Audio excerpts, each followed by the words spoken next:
বঙ্গবন্ধুকে নিয়ে সর্বাধিক সংখ্যক কবিতা লিখে পোয়েট অব বঙ্গবন্ধু খেতাব ও সম্মাননা পেয়েছেন কবি নির্মলেন্দু গুণ। শনিবার সন্ধ্যায় বাংলাদেশ শিশু একাডেমি মিলনায়তনে তারুণ্যের স্পর্ধিত উচ্চারণ শীর্ষক কাব্য সংকলন প্রকাশ অনুষ্ঠানে কবির হাতে তুলে দেওয়া হয় এই পদক। সাহিত্য বিষয়ক পত্রিকা লোক ছিল এই অনুষ্ঠানের আয়োজক।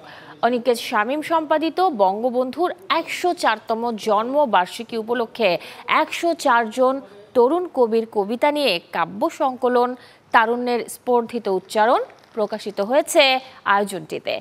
সংকলনভুক্ত ১০৪ তরুণ কবির মধ্য থেকে অতনু তিয়াস, আফরোজা সোমা, নিহার লিখন ও মাসুদ পথিককে প্রদান করা হয় কবিতায় বঙ্গবন্ধু সম্মাননা।